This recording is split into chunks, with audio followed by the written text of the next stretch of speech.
Generally when I write a big work, it's for a specific purpose.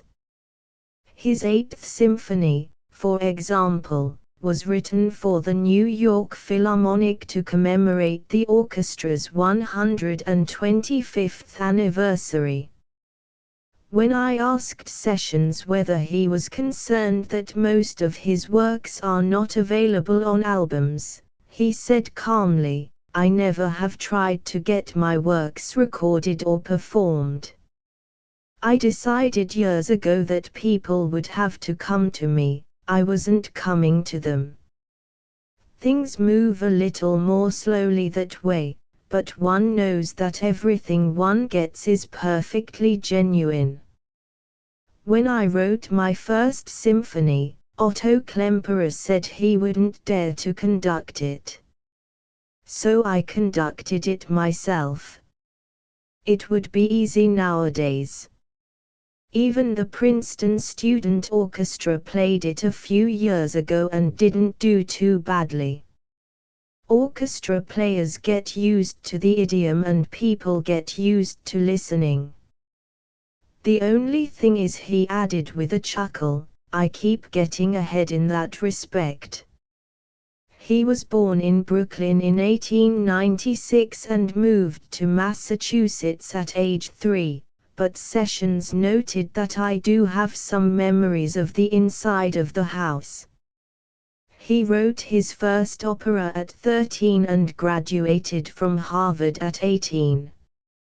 From 1925 until 1933 he lived in Italy and Germany, supported by scholarships.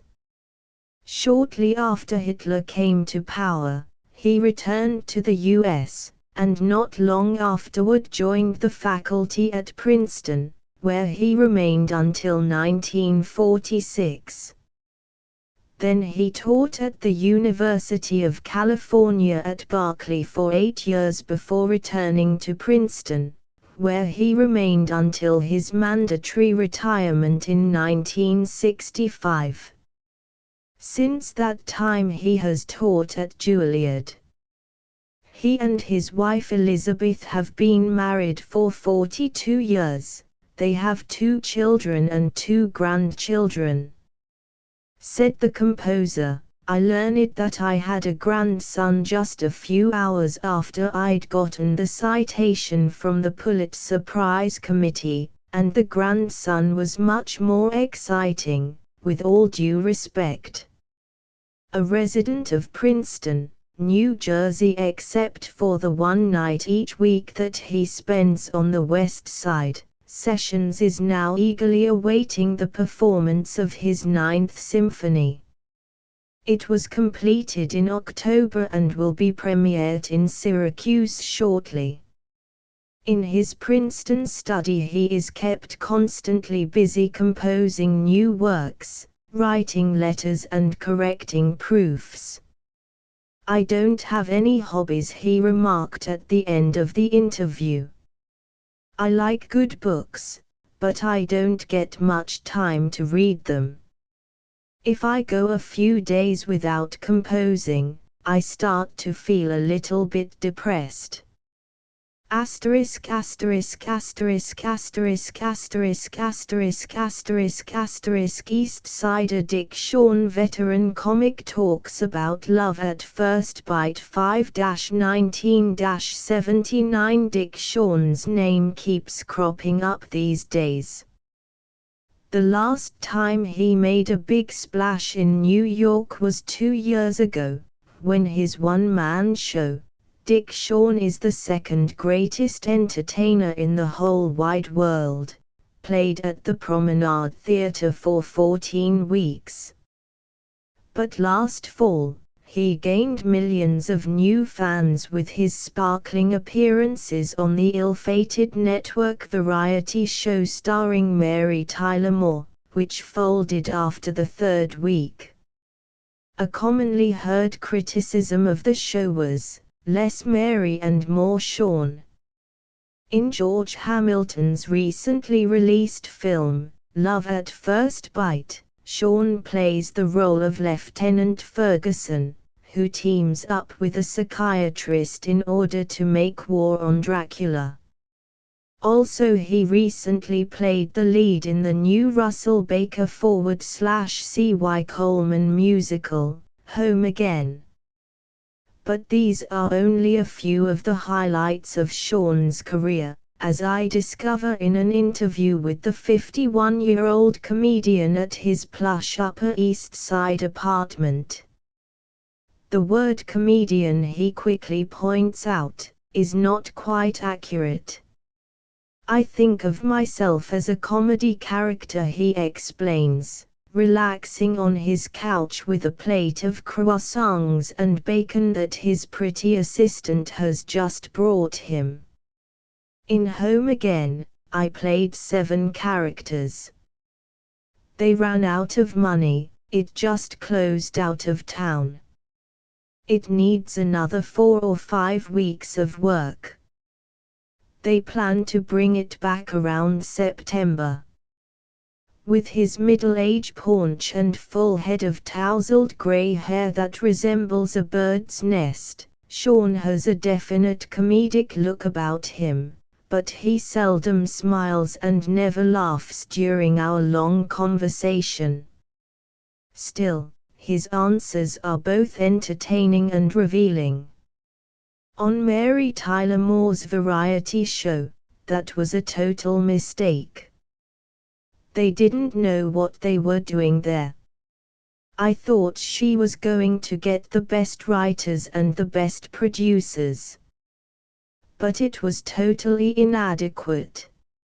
I knew from the very first day that it wasn't going to work. The whole concept was wrong. Variety isn't Mary's forte. You have to get yourself rolling around on the ground a little bit.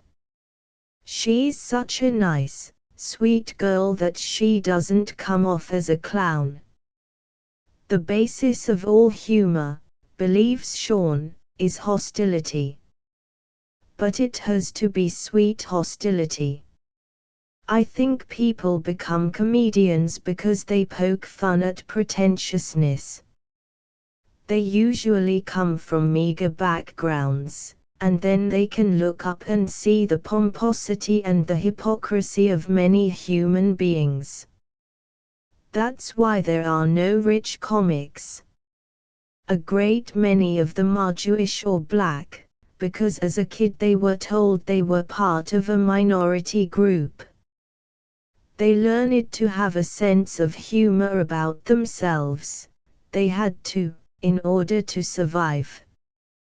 Humor is their way of getting even with mankind. Sean's own background lends credence to his theory. Born Richard School Fand in the steel town of Lackawanna, New York, he grew up in a family that was hard hit by the Depression. While serving with the Army following World War II, he ended up in an entertainment troupe. I was delighted, he recalls, and when I got out, I decided to pursue it.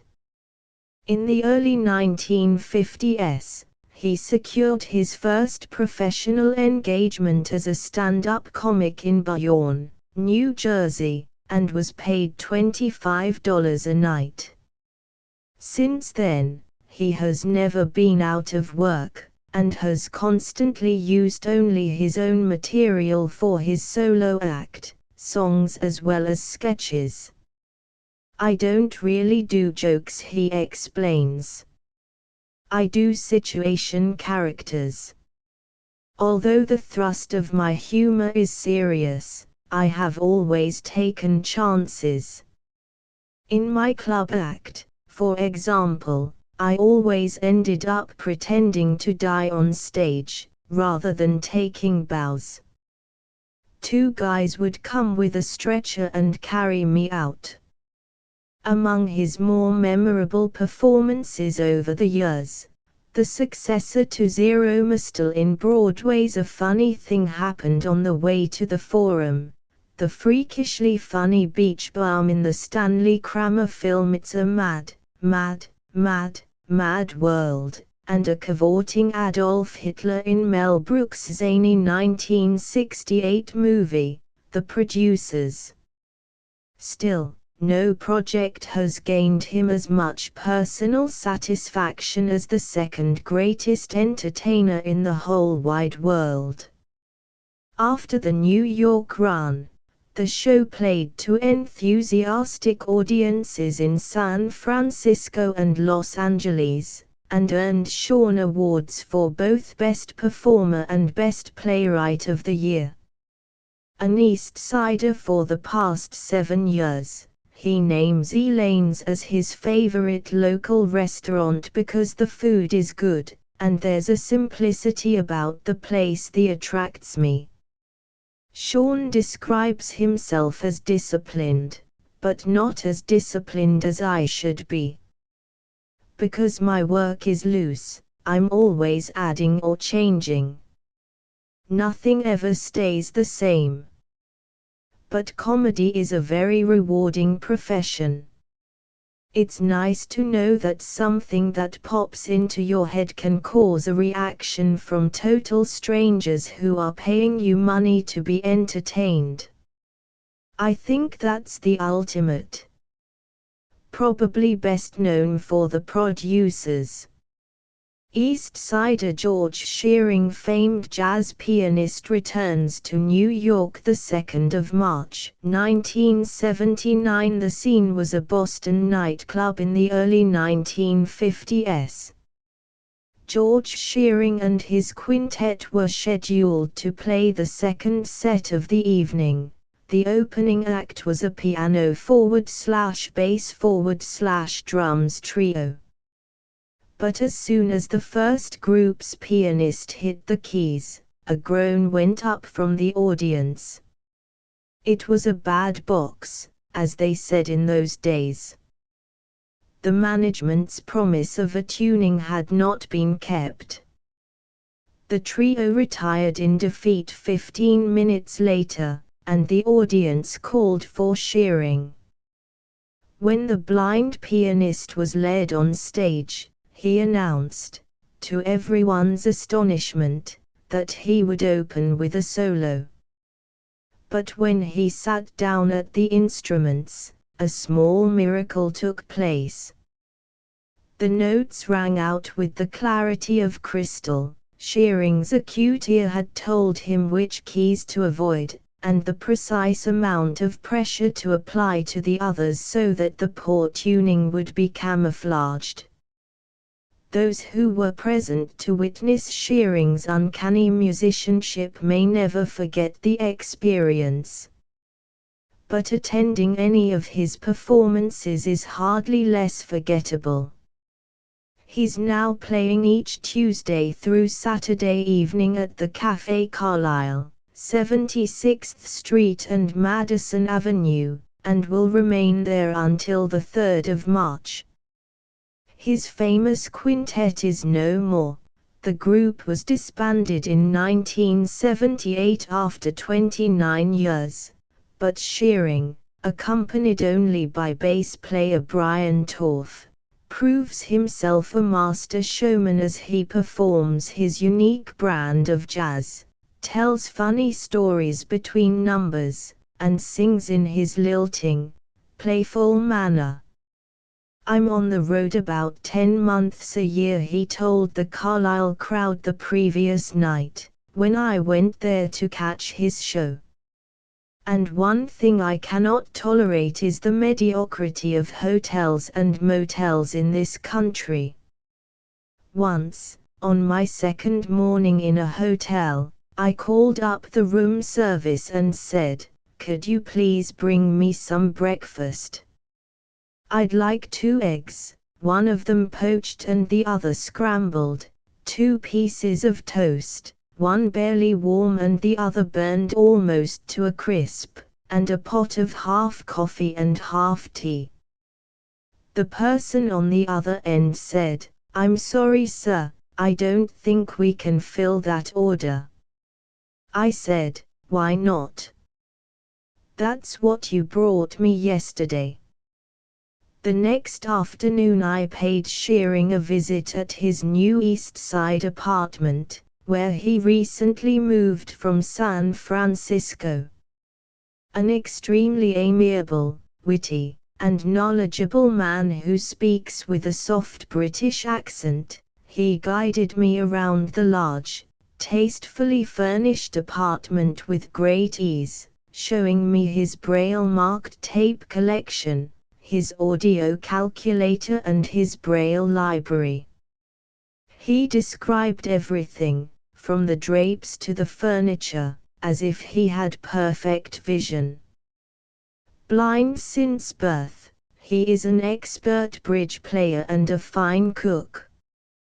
"I've just started to take cooking lessons," said Shearing, stretched out on the sofa with a smile hovering constantly on his face. "My wife and I are taking the same course. It's at the Jewish Guild for the Blind. Naturally, it's better for me to take lessons from someone who knows the idiosyncrasies of cooking without looking. I'm very interested in taste. If I were to cook some peas, for example, I would be inclined to line the saucepan with lettuce and add a little sugar and mint." Born 59 years ago in London, the ninth child of a coalman, he began plucking out radio tunes on the piano at the age of 6, and by his early 20s was considered one of England's finest jazz pianists. He moved to the US in 1947, and 2 years later became an overnight sensation when his newly formed quintet recorded "September in the Rain," which sold 900,000 copies. To date, Shearing has recorded more than 50 albums. When he finally broke up his quintet, it was to allow himself more musical freedom. His playing is a combination of jazz, classical and pop that calls for much improvisation. His most famous original composition, "Lullaby of Birdland," came to him when I was sitting in my dining room in New Jersey, eating a steak. It took me only 10 minutes to write it. I went back to that butcher several times afterwards, but I never got the same steak. A popular television personality, Shearing has appeared on all the major TV talk shows. In the past 15 years or so, he has also become a frequent performer with symphony orchestras, usually playing a piano concerto in the first half of the program and a jazz piece in the second half. Lionized in England, he returned to London last December and played a sellout concert at the 6,500-seat Royal Albert Hall. New York is where his American career began, and he decided to move back after spending 16 years on the West Coast, primarily because New York is far more centrally located for his extensive traveling. He chose the Upper East Side because it would be difficult to realize we're in the heart of Manhattan, it's so quiet here. No sooner did he speak the words than, as if on cue, a baby in a downstairs apartment began to cry loudly. "Does somebody have a plastic bag?" he deadpanned. One of Shearing's main interests, besides music, bridge and cooking, is business law. He once took a course on the subject because I wanted to know what the other guy's rights are. If I know what his rights are, I know what mine are. Speaking of his many disappointments in hotels and motels, he said, "Misrepresentation and false advertising can be beaten at any time anyone wants to fight it. I have never lost a battle on this score yet."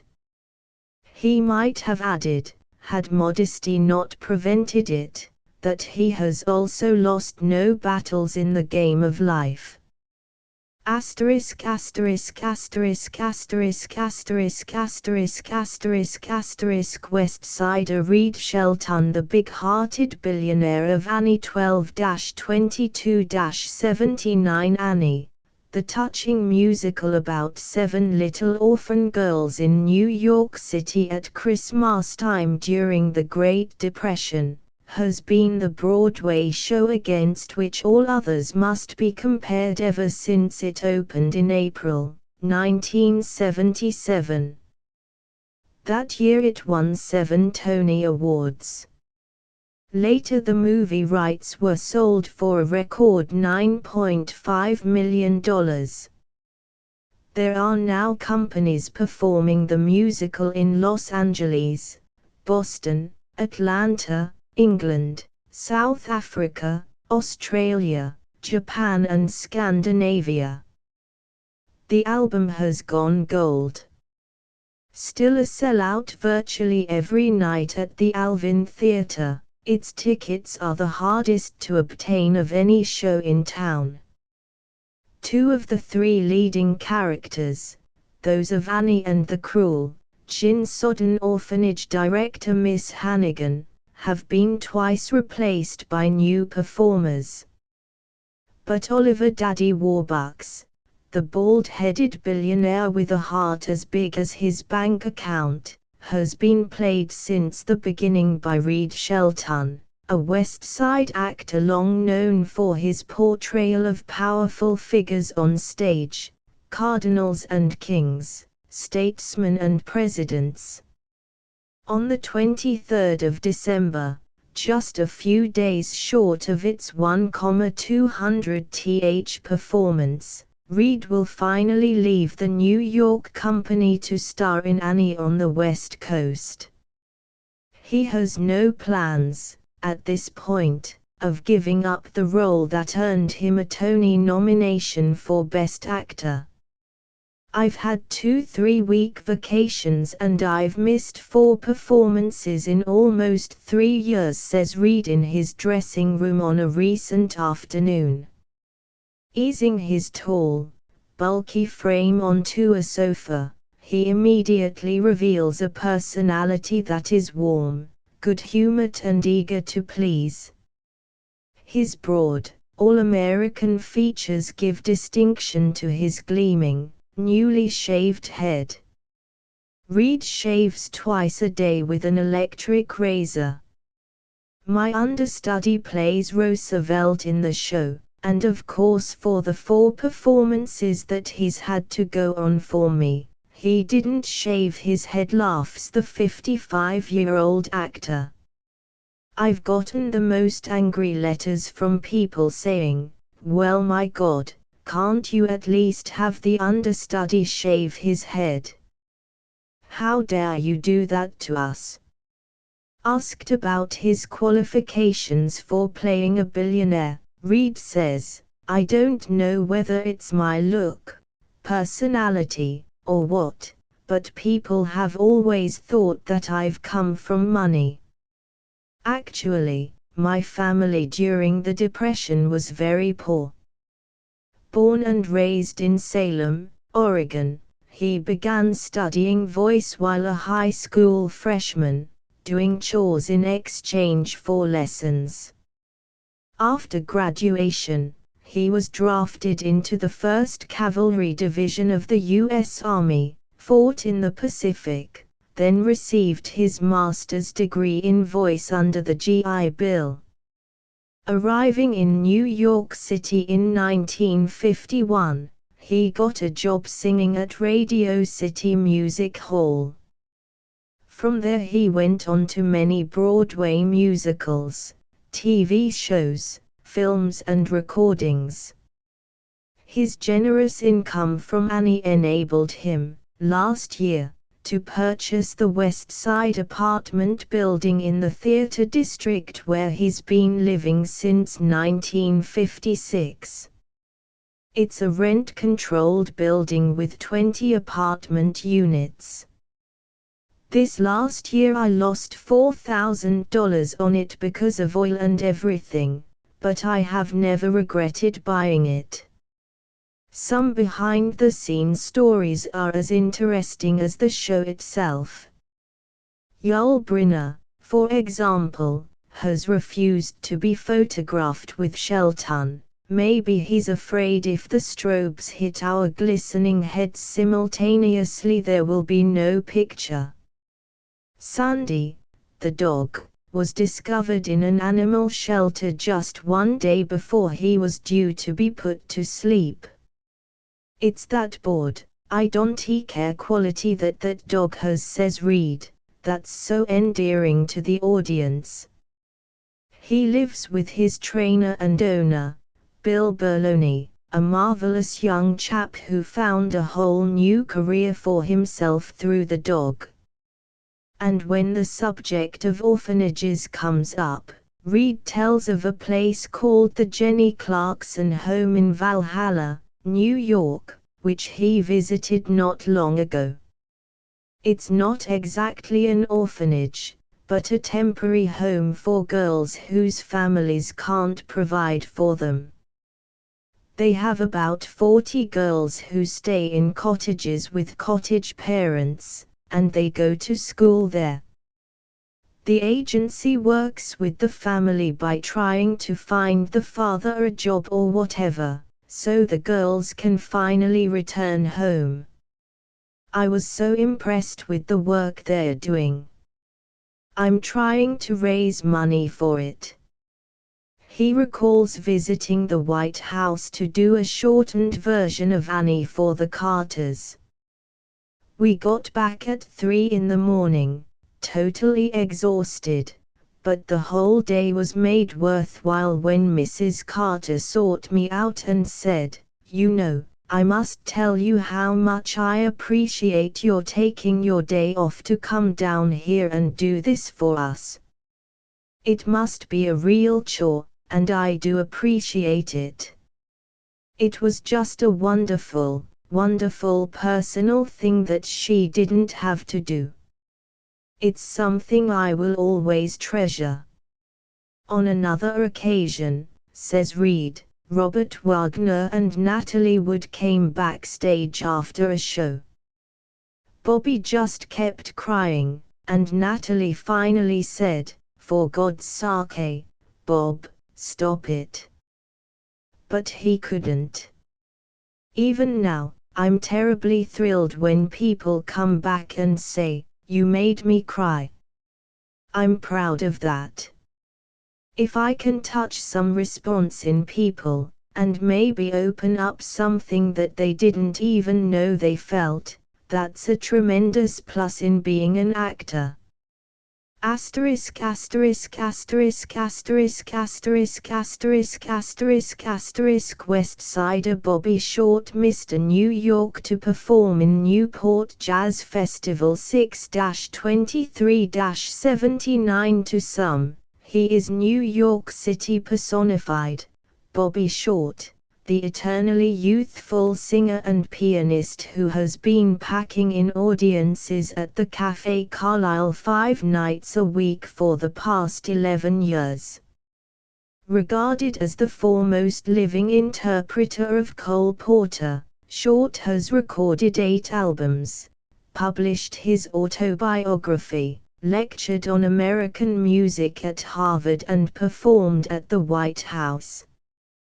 His many television commercials have gained him national recognition in the last year or so, but he is proudest of the one he did for the I Love a Clean New York campaign, showing him sweeping the sidewalk with his customary savoir-faire. 6 months out of the year, he holds court at the Carlyle, a supper club at Lexington Avenue and 76th Street, where eager fans plunk down $10 for each 1-hour set. Backed up by a bass player and a percussionist, the smooth, sophisticated Short sits behind the keyboard in a tuxedo, performing popular songs from the early 20th century to the present day. Every word and every note comes out a finely polished jewel, leaving the audience with the impression that they have never heard the song before. 4 months out of the year, Short takes to the road, giving concerts from Los Angeles to Paris, often as soloist with major orchestras. The hottest and coldest months of the year, January and August, he sets aside for vacation, sometimes taking a house in the south of France, since he is well versed in the French language and is constantly seeking to expand his knowledge of gourmet cooking. While in New York, he occupies a luxurious 9-room West Side apartment with 18-foot ceilings that formerly belonged to Leonard Bernstein. Here, in a vast living room with a complete wall of mirror, a fireplace and a virtual forest of green plants, I thank Short for the glass of wine that he offers me from a crystal decanter, and I begin our interview by asking about the show he's co-producing for the Newport Jazz Festival. Titled A Salute to Black Broadway, 1900 to 1945, it will take place in Avery Fisher Hall at 8 p.m. on the 24th of June, and is one of the highlights of the 26th Annual Jazz Festival, which runs from the 22nd of June to July the 1st. It's the chance to try my wings at something new, says the jovial musician, in a somewhat gravelly, high-pitched voice marked by flawless diction. Also, it's a chance to inform. I suppose I'm a frustrated professor of sorts. This show is a way of stating that, in fact, there were blacks involved in productions on Broadway as far back as 1900, perhaps even further back. Many were performers who wrote their own material. Others were composers and lyricists whose writing was not confined to black performers. Some of them wrote for the Ziegfeld Follies. As co-producer with Robert Kimball, Short has been researching material to find out what's good, what's bad, what's important, and also who's around today that was in those shows. Among the performers to be featured, famed jazz singer Mabel Mercer, a longtime friend of Short's, Adelaide Hall and Edith Wilson, two of Black Broadway's original stars, Nell Carter, the Tony Award-winning star of Fats Waller's Ain't Misbehavin', U.B. Blake, still an active pianist in his 90s, who's currently running UB. Is the 4th Broadway show he has written, special guest artist Diane Carroll, and the Dick Hyman Orchestra. Of course Bobby Short will be on stage too. He'll do at least 5 songs out of his repertoire of 1,000 plus. Slender, debonair, and looking more like 40 than his actual 54 years. Short has been playing and singing in public ever since he made his debut at the age of 9 while growing up in Danville, Illinois. From the age of 12 to 14 he was a child star on the vaudeville and nightclub circuit.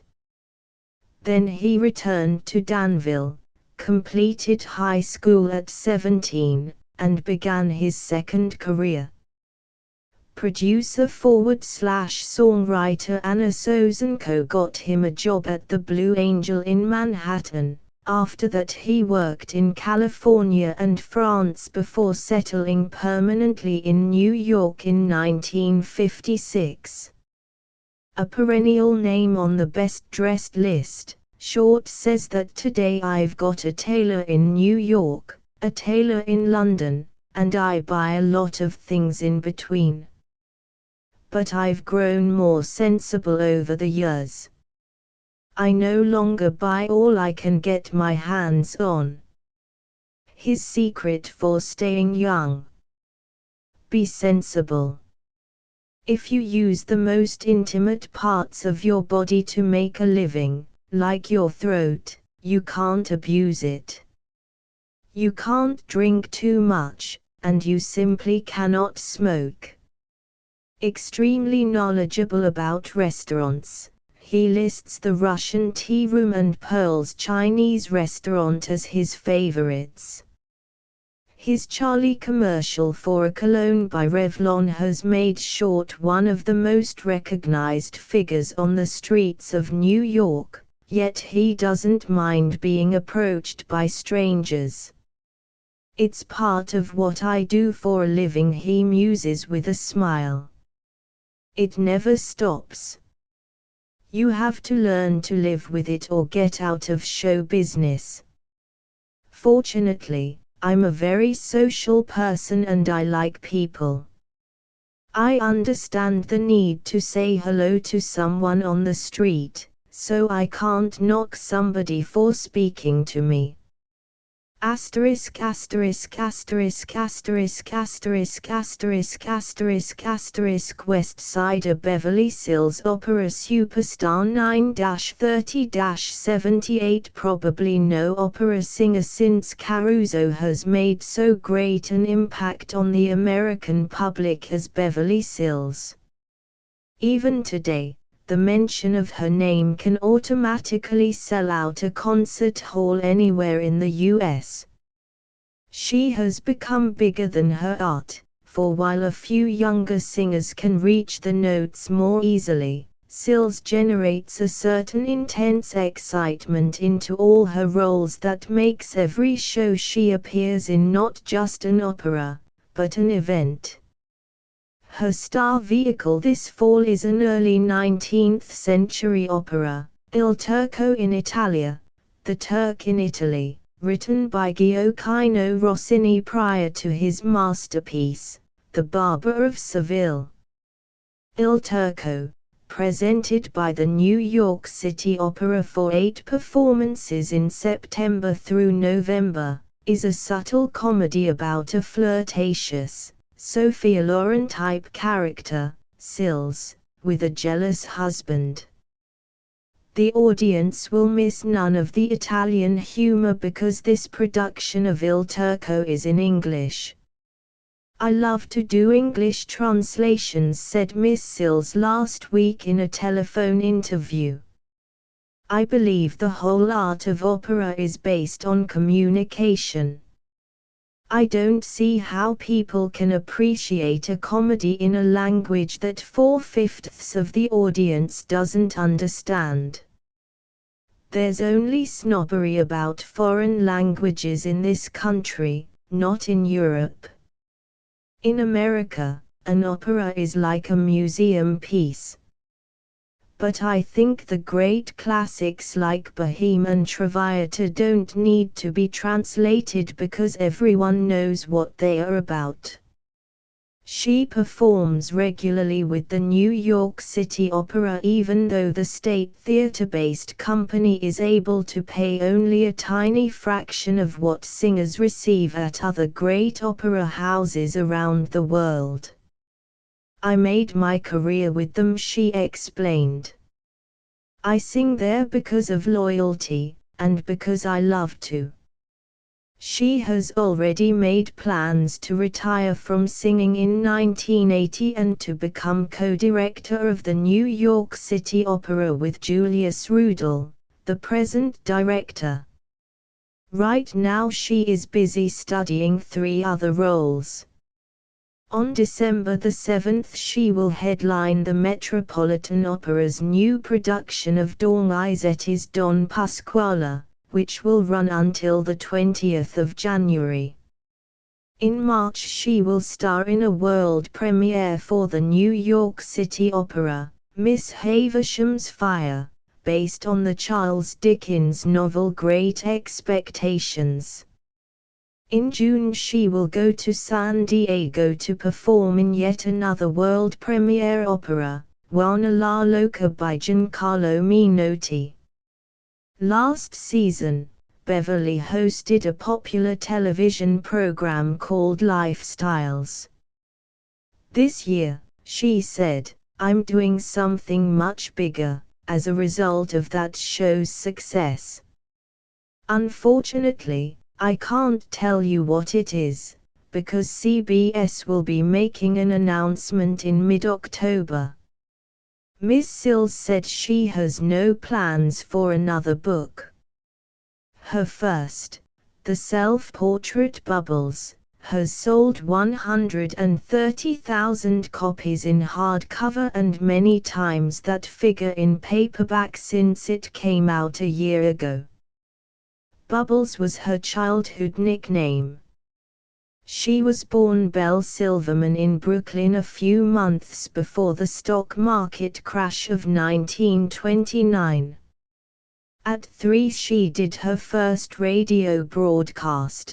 At 7 she was the star of a regular weekly radio show. In her early teens she joined a touring musical company and spent the next 10 years on the road. Then she was accepted by the New York City Opera. In her first few seasons with the fledgling company, she showed few signs of the fame that was to come. Meanwhile, she and her husband, newspaper publisher Peter Greenhoff, had become the happy parents of two, a girl named Meredith, Muffy, and a boy, Peter Jr. Then the heartbreak struck. When Muffy was 2, it was discovered that she suffered from a serious hearing impairment. A few months later, the couple learned that their son was severely mentally retarded. For the next year and a half, Beverly abandoned her singing career and spent all her time at home.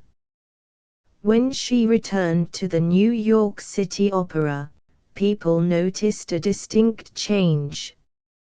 Somehow she seemed to have acquired a new dramatic power. In such roles as Cleopatra in Handel's Julius Caesar she dazzled both critics and public, and has done so ever since. In 1969, when she made her debut at La Scala in Milan, Europe's foremost opera house, the Italian press labeled her La Phenomena. Because of a long-standing disagreement with Rudolph Bing, the managing director of the Metropolitan Opera, it was not until 1975, after Bing's retirement, that she made her debut at the Met. The occasion caused the largest advance ticket sale in the company's history. For the past 8 years, Sills and her family have lived on Central Park West. "I just feel that we get all the sunshine here," she said. Muffy has just started her freshman year at college in upstate New York and plans to become a veterinarian. Beverly's husband Peter divides his time among various business projects and the National Foundation for the March of Dimes. Her advice for young singers trying to break into opera: "Keep auditioning," Beverly replied emphatically, "no matter how many times you're turned down. I tried out for the New York City Opera 9 times before they took me. And auditions themselves are valuable, they give you the experience of a performance." Asterisk asterisk asterisk asterisk asterisk asterisk asterisk asterisk George Singer, 46 years, a doorman on the West Side, 12-20-77. It's a wet, stormy night on the West Side. Rain is pelting down without mercy, and the wind is whipping along the edge of the park like a tornado in a canyon. A taxi pulls up in front of the Century Building at 25 Central Park West, and at the same moment a man in uniform emerges from the building holding an umbrella to escort the woman passenger to safety. Anyone watching the scene would hardly guess that the doorman is 75 years old. But his age is not the only remarkable thing about George Singer. During his 46 years at the Century, longer than any other employee or tenant, George has seen the entire history of the city reflected in the people who have come and gone through the entrance. He has gotten to know world-famous celebrities who have lived in the building, and has met countless others who came to visit, from prize fighters to presidents. He has watched the enormous changes of fashion, custom and law.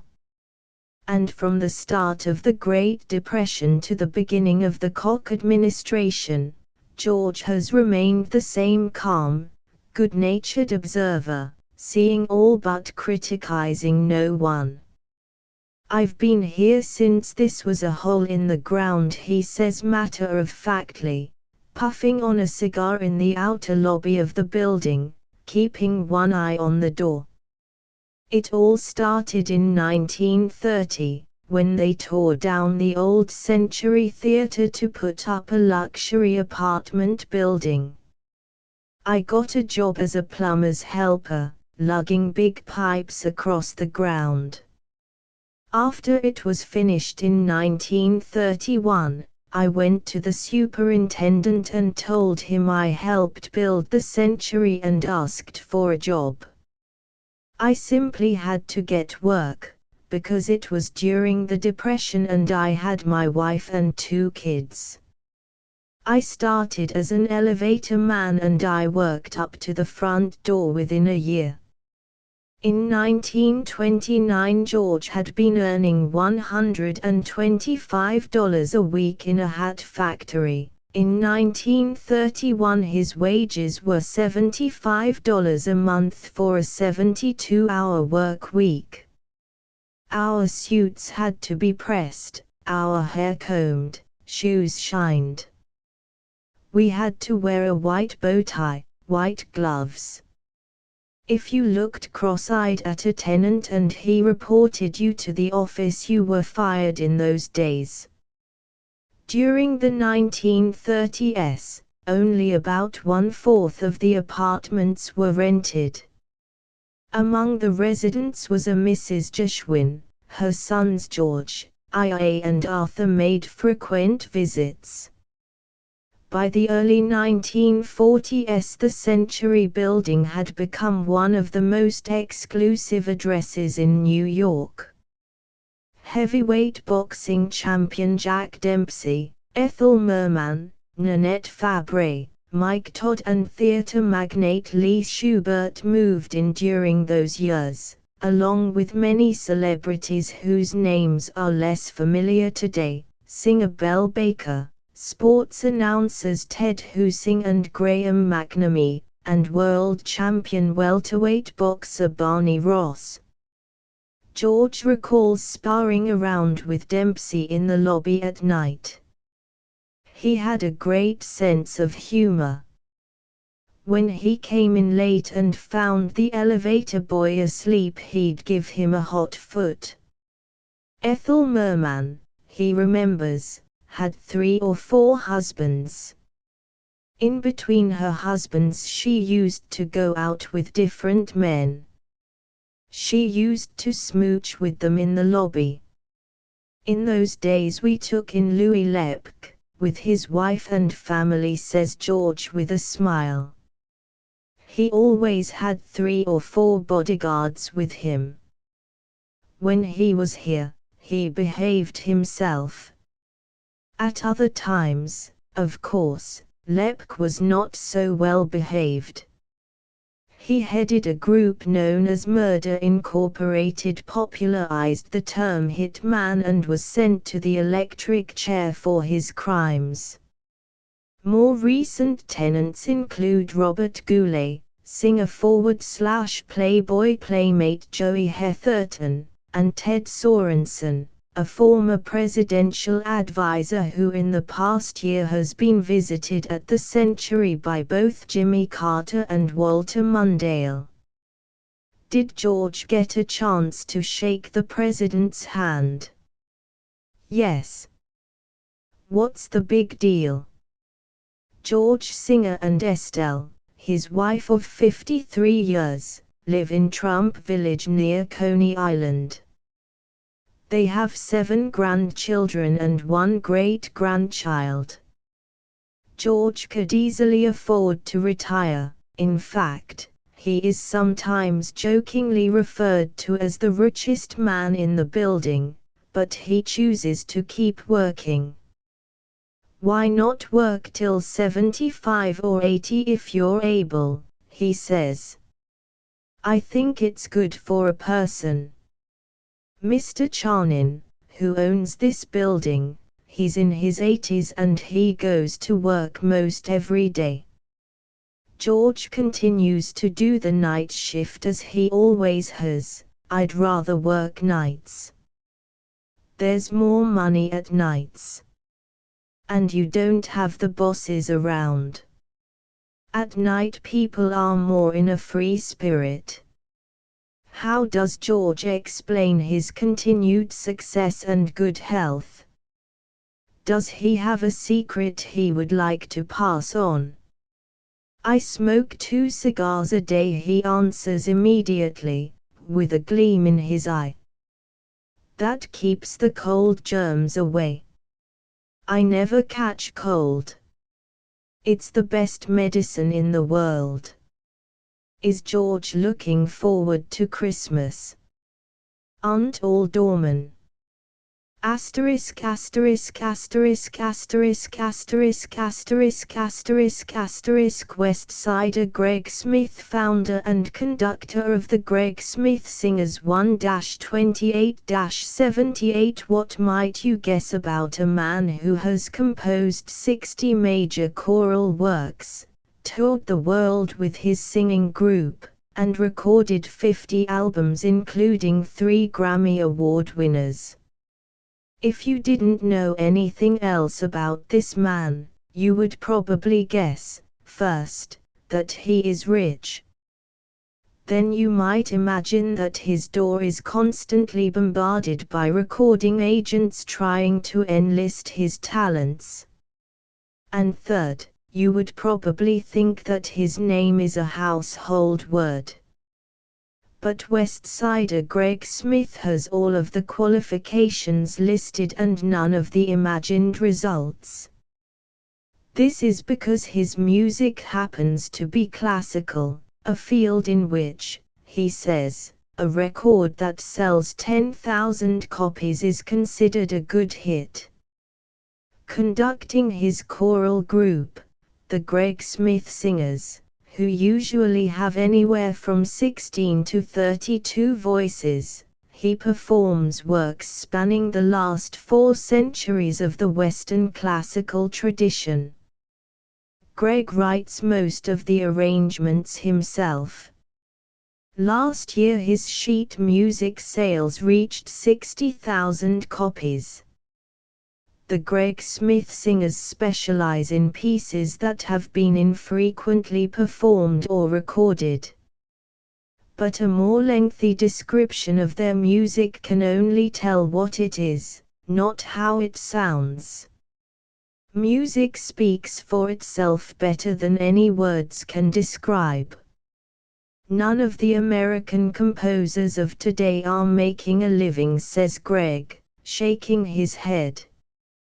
We're sitting in his spacious but unluxurious apartment near Lincoln Center. It's a terrible struggle. When people talk about ghetto areas, let me tell you, no one is more in a ghetto than the American classical composer. We have more great composers in this country right now than any other country in the world. And the United States supports its composers less than any other country. They want so desperately to perform their music.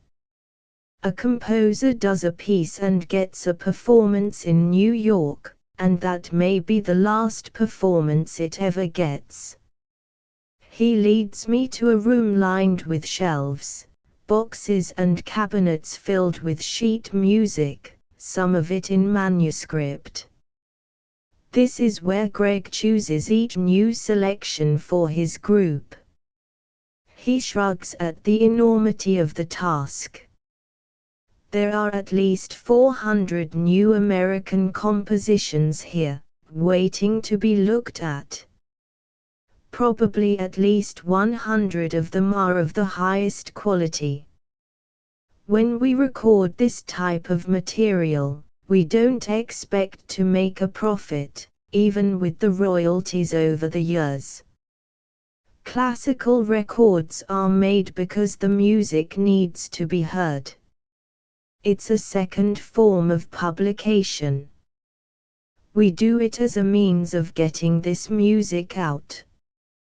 The same economic rule holds true when the singers do a concert. Because of the large size of the group and the vast amount of rehearsal time needed to perfect new works or new arrangements, the box office receipts don't come close to meeting the expenses. The grants they receive from the National Endowment for the Arts and the New York State Council for the Arts are not always sufficient. Like every one of the arts, it's a constant deficit operation. At this point, we are not nearly as strong in fundraising as in the other aspects. In spite of the financial pressures, Greg does manage to provide his singers with about 25 weeks of full-time work per year. His group has gone on a national tour for 15 consecutive years so far. The singers have performed in every state except Alaska. They have made 4 tours of Europe and 1 of the Far East. Their typical New York season included 4 concerts at Alice Tully Hall and a contemporary music festival in one of the local churches. This year the 3-day festival will be held in St. Peter's Church located in the Citicorp Center starting on the 20th of April. A native of Chicago, Greg attended college in Los Angeles and founded the Greg Smith Singers there in 1955. His talent as a conductor and arranger soon came to the attention of the late Igor Stravinsky, the Russian-born composer who was then living in California. The pair eventually recorded more than a dozen albums together. When Stravinsky died in 1971, Greg was invited to Venice, Italy, to prepare the chorus and orchestra for the rites in honor of the late maestro. In all his travels, Greg and his wife Rosalind have found no place where they would feel so much at home as the West Side. It's a great, wonderful community for the classical musician, he says. It's one of the most vibrant, alive, sometimes terrifying but always exciting, places to live. Perhaps Greg's rarest quality is his unselfishness toward other American composers. His biggest concern seems to be, how will we manage to get all their works recorded? I have enough important recordings to do, he says in a voice hovering between joy and frustration, to keep me busy for 5 years. That would mean literally hundreds of thousands of dollars. The money may come or it may not. But the worth of Greg Smith, gentleman artist, is beyond price. Asterisk asterisk asterisk asterisk asterisk asterisk asterisk asterisk East Side Liz Smith, Queen of Gossip, the 3rd of August 1980. Like most of the kids she grew up with in Fort Worth, Texas during the Great Depression, Liz Smith was starstruck by the movies. They told me there was a whole world out there where people were glamorous, where men and women drank wine with dinner and wore white tie and tails and drove cars with the tops down and danced on glass floors, she recalls, smiling dreamily. Her soft, languid accent, dripping with southern charm, echoes through the coffee shop at the NBC building in Midtown.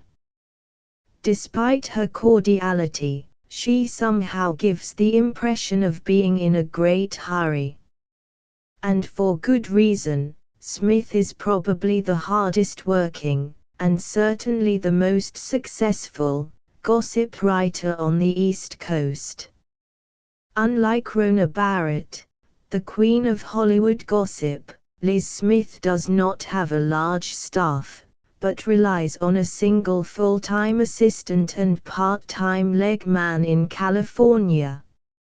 Nevertheless, she manages to turn out, each week, 6 columns for the New York Daily News, syndicated nationally to more than 60 newspapers, 5 radio spots for NBC, and 2 television spots for WNBC's NewsCenter 4. The minute I get up, I go to work. I get up at about 9, and go right to work, says Liz. I look at the paper right quick, and go right to the typewriter, and work till I finish the column at 1. I work in my apartment because I would never have time to get up and dress and go to another place. I would never get to meet my deadline. I work all the time. I work a lot on the weekends because that's the only time I can even vaguely make a stab at catching up. I just about kill myself to get everything done. I don't know if it's worth it. For all her complaints, Liz believes that gossip writing is well suited for her personality. I can't help it. I'm just one of those people who likes to repeat a tale, she explains. I'd be reading every newspaper in America that I could get my hands on and every book and magazine anyway, even if I weren't doing this job. When she was hired by the Daily News in February 1976 to start her column, Liz was no stranger to the New York celebrity scene. She had already been in the city for 26 years, working mainly as a freelance writer. I made a lot of money freelancing. Even 15 years ago, I never made less than $25,000 a year. Besides writing for virtually every mass-market publication in America, she spent 5 years ghostwriting the Cholly Knickerbocker Society column in the old journal American.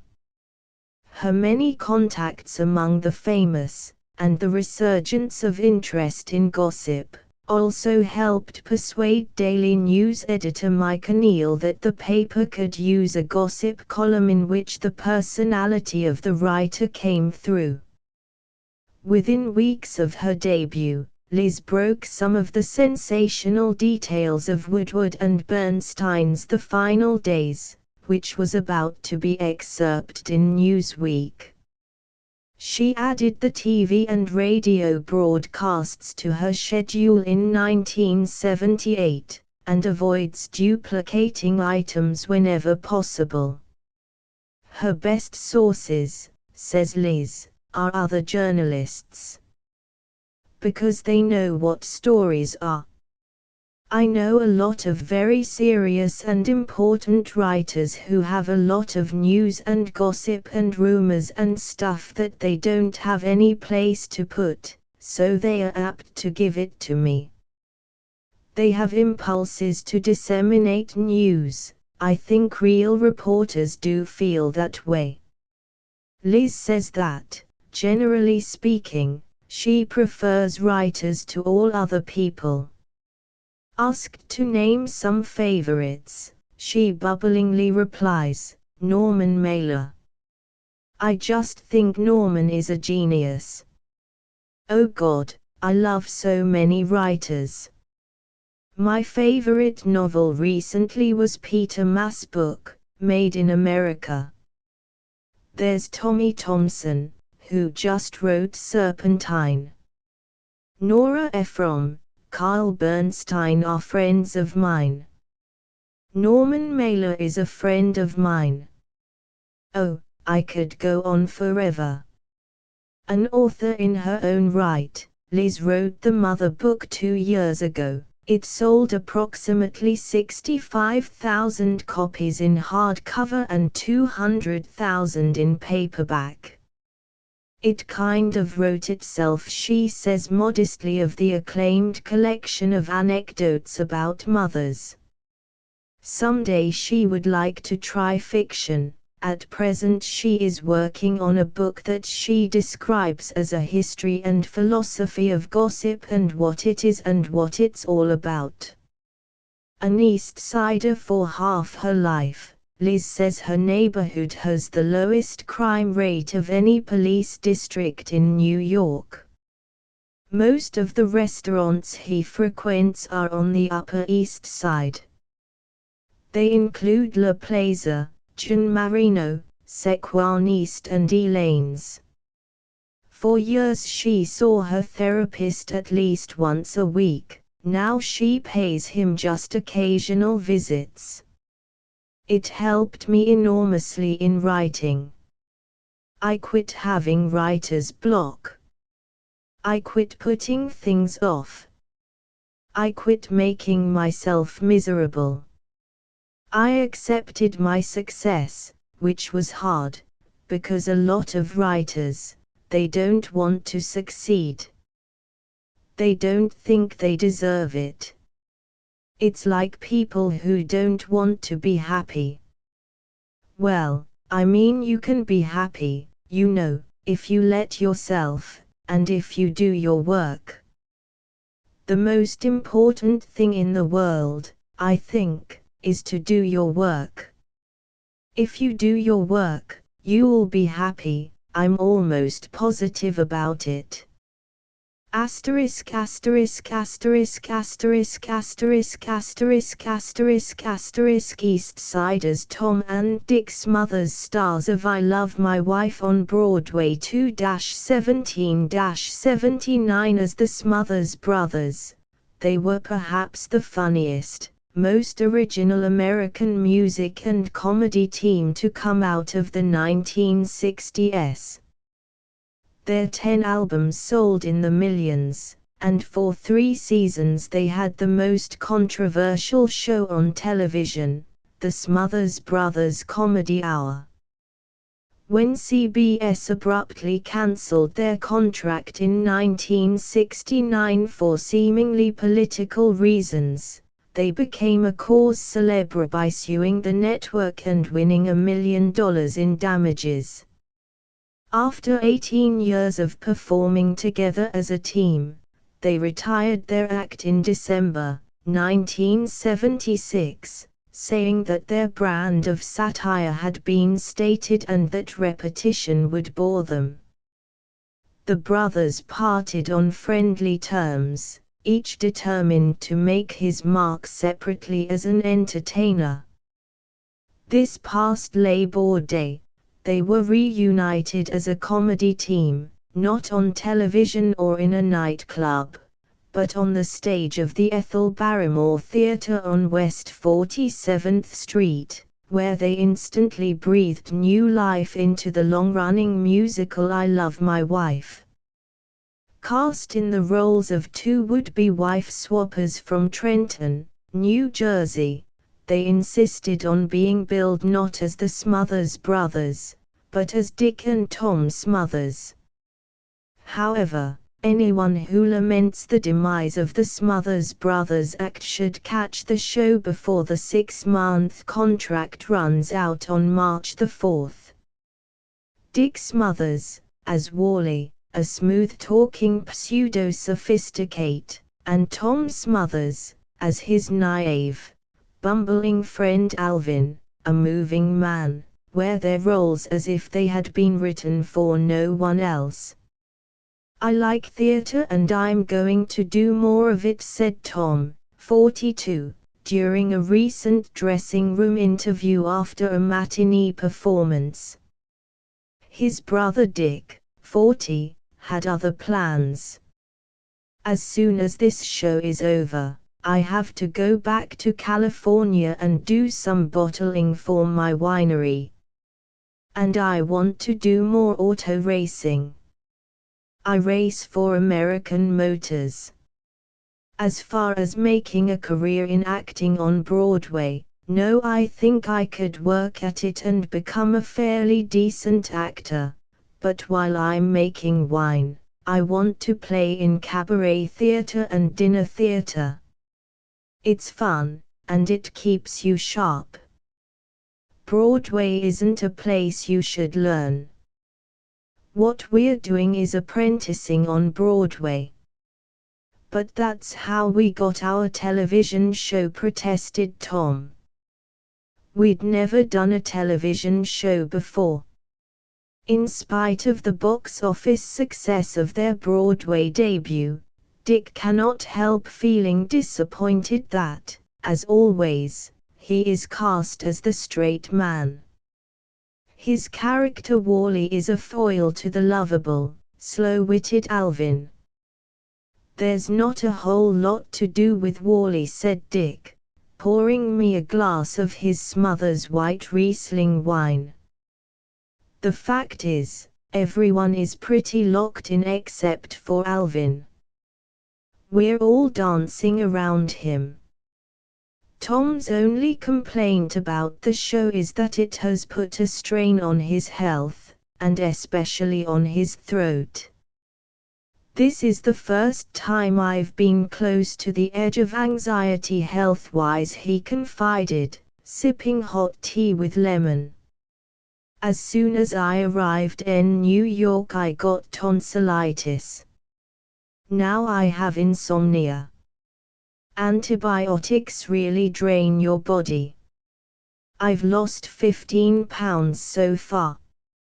It's a very demanding part physically." Both brothers seemed very serious off stage, although Tom went through his full range of marvelous mug expressions as he answered the questions and posed for photos.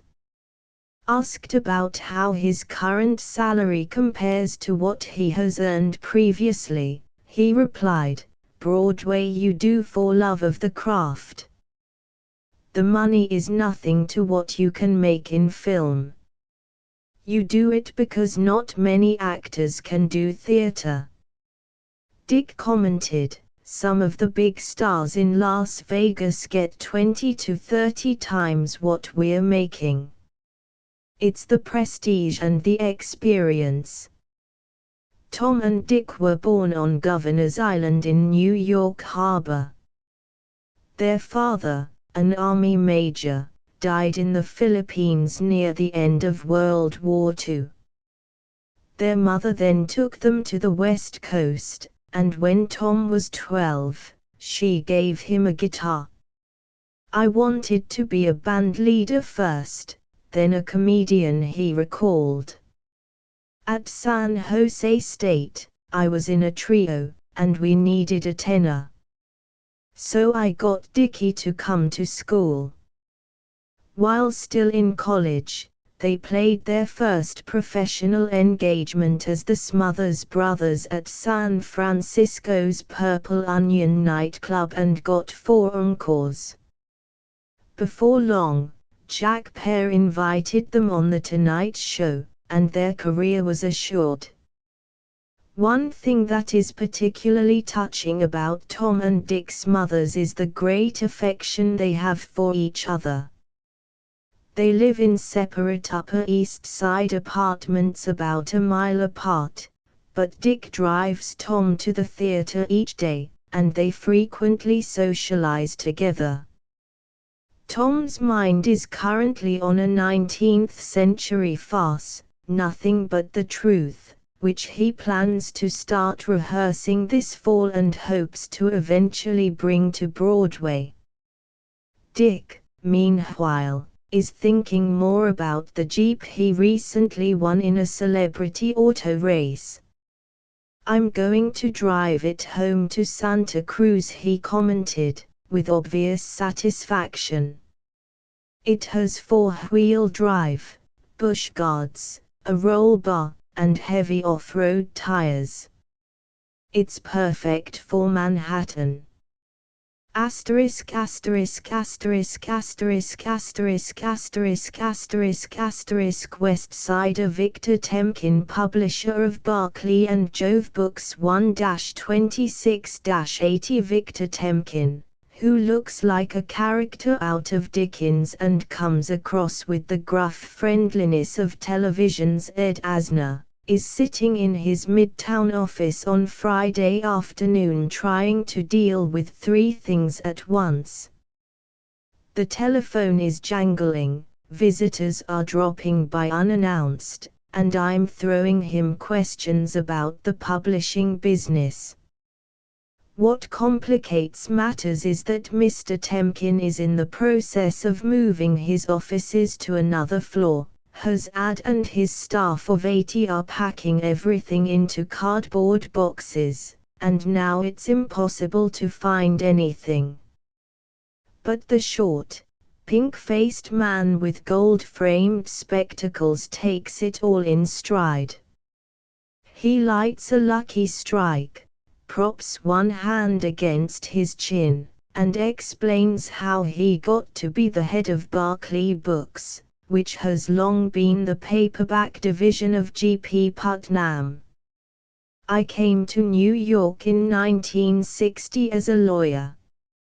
I became assistant U.S. attorney in '61. I stayed there till '64," he relates in short bursts of speech. "Then I went into private practice until September of 1967.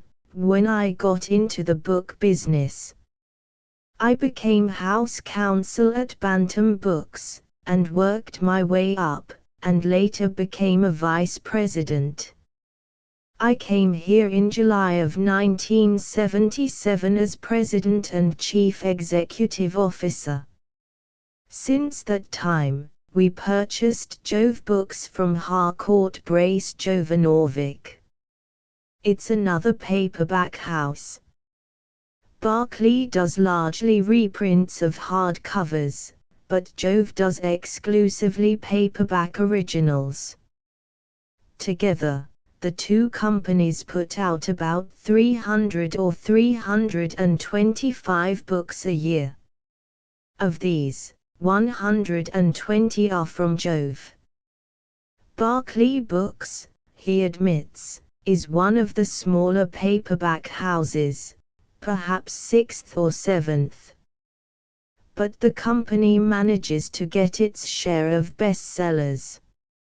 At New Year's two were in the nation's top 10, Mommy Dearest by Christina Crawford and Nurse by Peggy Anderson. Mommy Dearest, says Temkin, is the first time we've had a story of child abuse at that level of society, which I think is a great thing for the people to read. It isn't only poor kids that get beat up, it's the rich kids too, just as badly. In terms of sales and profits, he says, there's no such thing as an average book. It depends on what you pay for the advance and what the cost of manufacturing the book is. I can have books sell 50,000 copies and make a profit, or I can have books sell 1 million copies and lose money. It's not hard to spend $1 million on a book. That's easy to do. The hard thing is to find a book like Nurse, where you didn't pay the $1 million for it and you can sell 1.5 million. We jumped in and bought it early on, before it was a hardcover bestseller. Barclay's hottest author at present is John Jakes, whose 7-volume Kent family saga has sold 30 million copies. Jakes' new book, The Americans, is scheduled to be out in February 1980. The first printing is over 3 million copies, says Temkin. We expect it to be a #1 bestseller. What a great success story. John has been around for many years and he's written a lot of books, but he's never had the commercial success until that came along. You can never tell in this business. That's why we're in it. You don't know what tomorrow's going to be. Temkin, who anticipates losing money on 7 out of 10 books he publishes, frequently travels around the country on business, and makes it a point to observe what people are reading on buses and in bookstores.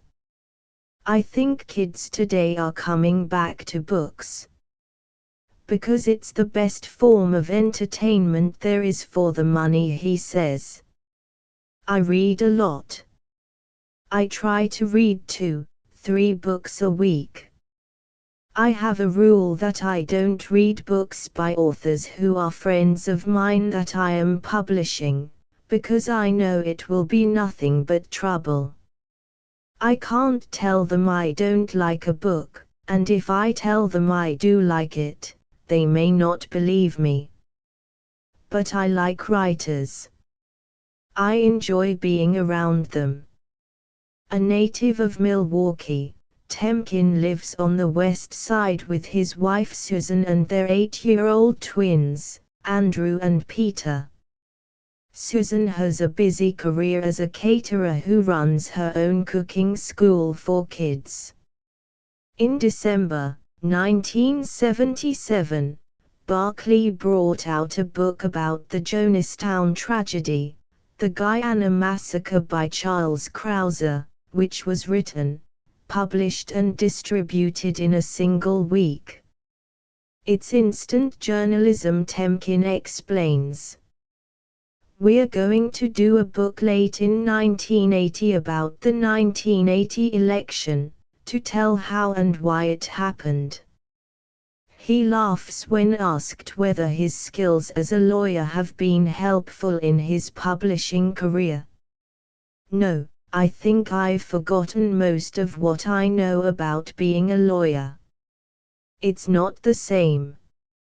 Asterisk asterisk asterisk asterisk asterisk asterisk asterisk asterisk West Sider John Tesh, anchorman for WCBS Channel 2 News, the 2nd of March 1979. I've had a lot of luck in my career, says John Tesh of WCBS Channel 2 News. I enjoy working hard and I know exactly what I want. Who knows, 10 years from now I may not be that way. A lot of my friends are afraid I've gone too far too fast. During the first 18 years of his life, when he lived in Garden City, Long Island, John was a top student, a star athlete, and a fine musician. After graduating from high school, he left for North Carolina to attend the state university on a soccer scholarship. His goal, to become a doctor. But when John returned to the New York area in 1976 at the age of 24, it was not as a professional athlete or a physician, but as a television news reporter. Today, at 27, he is one of the most highly respected young broadcasters in New York.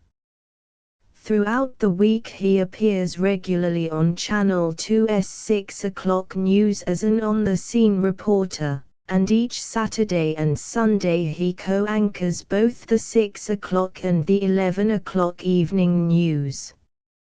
According to Tesh, His 6 o'clock weekend show is watched by more people than any other local news program in New York.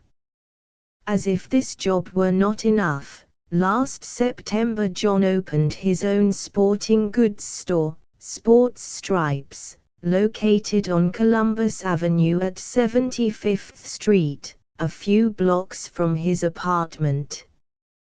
The compact, brightly decorated store specializes in running equipment and is the only place in New York City where running shoes can be wrestled on the premises. When I stop by Sports Stripes one afternoon to talk with John over lunch, the first thing I notice is his sheer size. At 6 foot and 190 pounds, he makes a commanding presence. There is command in his voice as well, it is as deep and rich as a Russian bass baritone's.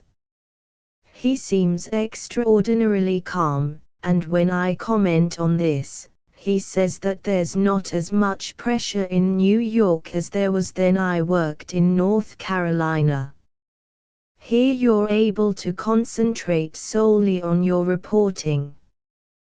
There you were concerned with logistical problems, shooting the film, developing it, editing it, selecting slides, producing the broadcast, and then anchoring it. But I'm not as calm as I might appear. I think people at Sports Stripes and CBS think of me as frenetic. His entry into broadcasting was totally unplanned. Halfway through college, he got a part-time job as a copy boy at a local radio station. One day the station's 2 newsmen called in sick, and John was asked to fill in. Instantly bitten by the broadcast journalism bug, he decided to trade in his premed courses for television/radio production and political science. When I finished college, says John in his low-keyed manner, I had the choice of going to medical school or continuing in broadcasting, so I felt I could go either way. I decided to stay in broadcasting for a while.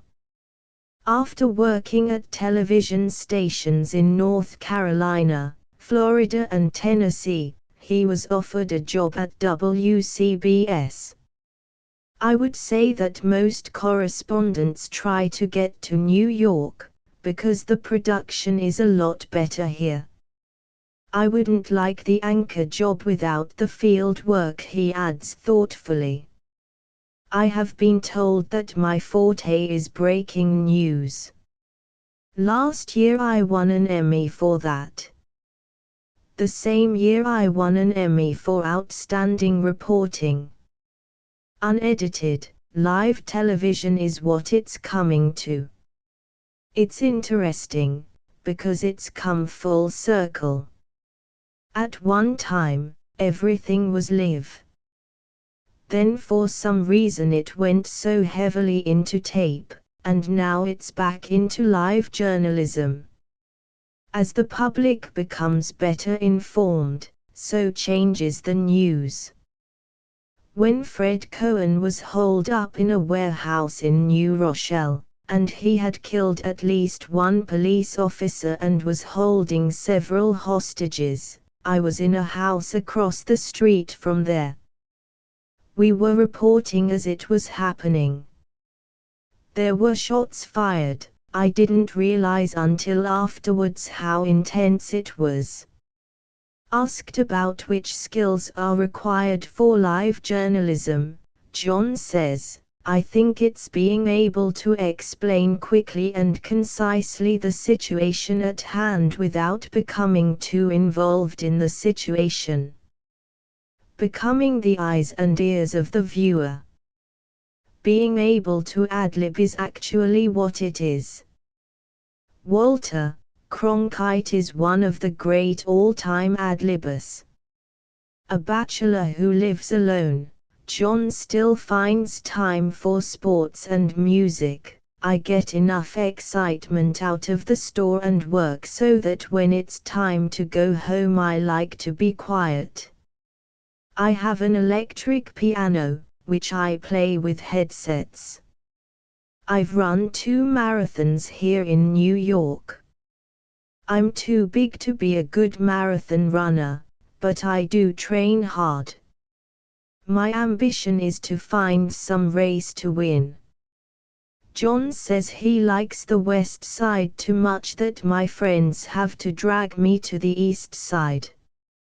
I do all my shopping on the West Side because I figure, why shouldn't I help out my friends who live here by shopping at their stores? When John decided to open his own store, he called up his boyhood friend Paul Abbott to run it. The pair were classmates from grammar school through high school. John says he hopes to eventually open his own seafood restaurant, on the West Side, of course. This is where I plan to live for the rest of my life. Asterisk asterisk asterisk asterisk asterisk asterisk asterisk asterisk West Sider Richard Thomas John Boy teams up with Henry Fonda in Roots 22-17-79 7 years ago, on Christmas Day 1972. CBS aired a holiday program titled The Homecoming about a family living in Appalachia during the Great Depression. All who were involved in the project went their separate ways after the filming, including a young actor from the Upper West Side named Richard Thomas. But it drew such a favorable response that CBS decided to turn it into a series. The rest is history. The Waltons became a hit and made Thomas a television superstar. For 5 years he charmed his way into American homes as the beloved John Boy. Then in 1976 he decided to leave the Waltons in order to concentrate on his marriage, write poetry, do stage acting, perform ballet and make movies. On the 18th of February, in what is certain to be his most closely watched performance to date, Richard will star in the first segment of ABC's Roots 2, playing the wealthy